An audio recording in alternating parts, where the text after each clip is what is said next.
우리가 지금 살고 있는 한반도는 어떻게 만들어졌을까요? 기록이 없던 시대를 탐구하는 한 지질학자의 이야기를 담은 책이 있습니다. 오늘 과학서재에서는 한반도 지질학책 10억 년 전으로의 시간여행의 저자 서울대학교 최덕근 명예교수와 함께하겠습니다. 어서 오십시오. 안녕하세요. 네, 안녕하세요. 반갑습니다. 네. 제가 지질학자에 대한 선입견이 있었나 봐요. 이게 바깥으로 돌아다니다 보면은 피부가 많이 탈 것 같은데 피부가 굉장히 좋으시네요. 그래요? 굉장히 멋있습니다. 네. 자, 10억 년 전으로의 시간 여행. 상상만 해도 까마득한 시간인데요. 네. 어떤 책입니까? 한마디로 이야기하면 우리가 살고 있는 그 한반도 땅덩어리의 역사를 다룬 책입니다. 예. 그동안 제가 주로 연구한 암석이 10억 년 전 이후의 암석이기 때문에 한반도에서 10억 년 전 이후에 일어났던 그런 지질학적 사건을 중심으로 이제 중요한 내용을 소개하려 했습니다. 예. 제가 2년 전에 2013년에 한반도 형성사라는 제목의 책을 발간을 했는데요. 그 책은 이제 지질학을 전공한 사람들을 위한 전문 서적이기 때문에 일반인들이 읽기는 좀 어려워요. 예. 그런데 저는 이제 일반인들에게도 우리 한반도 그 땅덩어리의 역사를 알리고 싶었고, 그래서 이 책을 쓰게 된 동기가 되겠습니다. 모든 사람들이 이해할 수 있는 그런 책을 쓰고 싶으셨던 예, 것 같은데, 그렇습니다. 그렇다면 지금의 모습을 띠고 있는 한반도는 언제, 어떻게 만들어진 건가요? 이제 그건 좀 이야기가 길 수도 있는데, 한 2억 5천만 년 이전에는 우리나라 땅덩어리가 크게 세 덩어리로 저는 나눠져 있었다고 생각해요. 예. 그게 이제 2억 5천만 년 전에 합쳐지면서 이제 이 동아시아의 골격, 또 우리 한반도의 골격을 만들었는데, 현재와 같은 한반도의 땅덩어리가 만들어진 것은 동해가 형성되고 난 후예요. 근데 동해는 언제 형성되기 시작했냐면 약 한 3천만 년 전부터 시작이 돼서 동해가 완전히 바다로 만들어진 것은 한 2,400만 년 전이에요. 그러니까 지금 현재와 같은 한반도 모습을 갖춘 건 아마 2,400만 년 전이라고 할 수가 있겠죠. 정말 간략하게 한반도 네. 형성 과정을 네. 설명해 주셨는데 기본 단위가 1,000만 년 되니까요. 그렇죠. 지질 조사가 굉장히 신비로우면서도 어렵지 않나 생각이 드는데, 근데 책에서 또 재미있는 걸 언급하셨어요. 거창한 도구가 필요 없다고 하셨는데, 그렇죠. 그러면 어떻게 지질학을 연구합니까? 그러니까 우리가 이제 야외 조사를 하는 것은 이제 암석을 만나면서 시작되거든요.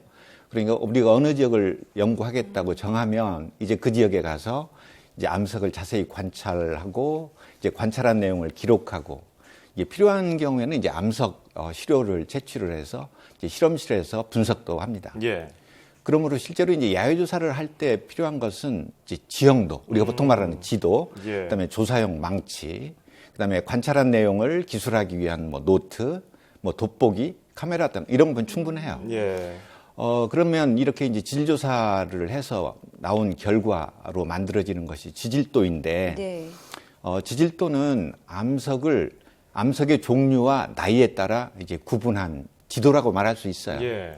이게 바꾸어 말하면 지질도는 어느 지역의 땅덩어리의 역사를 그래픽으로 표현한 거라고 할 수가 있죠. 그렇군요. 교수님께서 직접 이제 전국 곳곳을 다니면서 지질 조사를 하신다고 들었는데, 네. 가장 기억에 남는 지역이 있다면 어떤 지역을 꼽을 수 있을까요? 지금으로부터 한 15년 전쯤에 네. 태백시 동쪽에 있는 석계제라고 하는 고개가 있어요. 그래서 그 고개를 경계로 이제 강원도와 경상북도가 만나는 그런 곳이죠. 사실은 이제 연구 지역도 아니었고 또 거기가 굉장히 험해요. 그래서 그때까지 한 번도 가본 적이 없었는데 우연히 그곳의 암석을 본 순간 깜짝 놀랐어요. 왜냐하면 그곳의 암석이 굉장히 질서정연하게 놓여 있었거든요. 예. 제가 조사한 바에 의하면 우리나라에서 그 석계지 지역처럼 5억 년 전 지층이 질서정연하게 놓여 있는 곳은 없었어요. 그렇군요.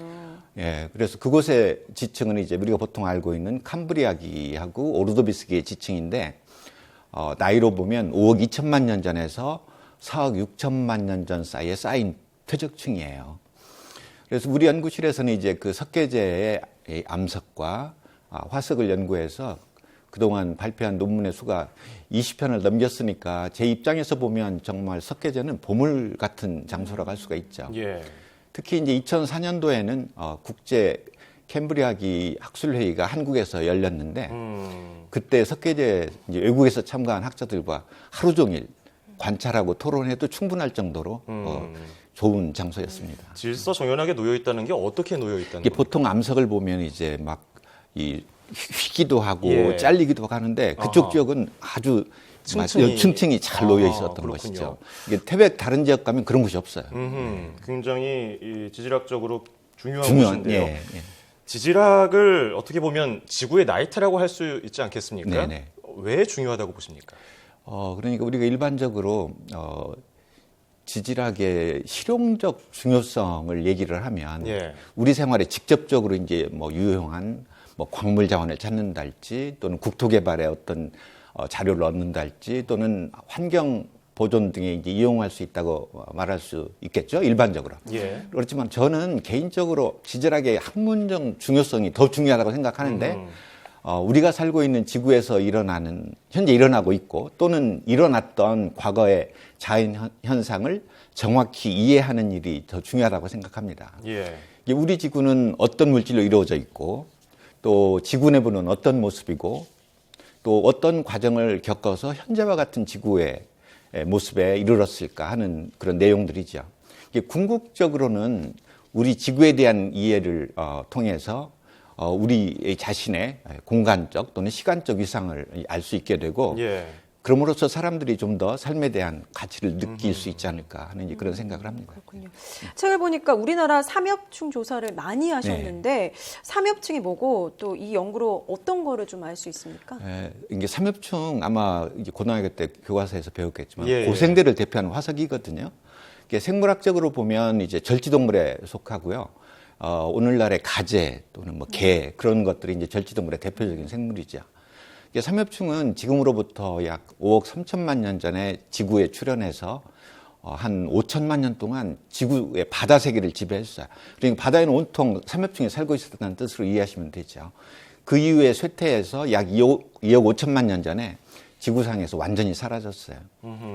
그러니까 삼엽충은 절지동물이니까 허물벗기로 성장을 했고 따라서 이제 화석으로 많이 남겨졌어요. 예. 우리나라 강원도 남부 지역에 가면 삼엽충 화석을 쉽게 만날 수 있죠.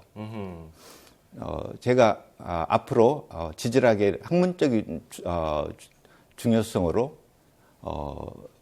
지구가 어떤 과정을 겪어서 현재 이르렀는가 하는 내용이 있다고 말씀드렸죠. 예. 이게 삼엽충이 바로 그러한 내용을 밝히는데 직접적인 정보를 제공해 줍니다. 그러니까 삼엽충을 연구하면 삼엽충을 포함하는 지층이 예. 언제 어디에서 쌓였는지 그리고 그때 바다의 모습은 어떠했는지 그리고 당시 지구에 어떤 곳에 있었는지 이런 내용들을 이제 알 수 있게 해주는 거죠. 예. 요약하면 우리나라 삼엽충을 연구하면 5억 년 전 한반도가 어떤 모습이었는지 알게 해준다는 거죠. 예. 또 생물학적인 측면에서 보면 삼엽충이 어떻게 진화했는가 하는 내용도 알 수 있거든요. 좀 더 이제 확대해서 설명하면 생물의 진화 계통을 밝힘으로써 현재 지구상에 살고 있는 생물계가 어떻게 이루어져 왔는지 그러한 과정을 이해하는 데도 도움을 줍니다. 단순히 한 오래된 생물의 그냥 화석에 지나친 게 아니고 그 모든 것과 연관되어 있군요. 예, 예.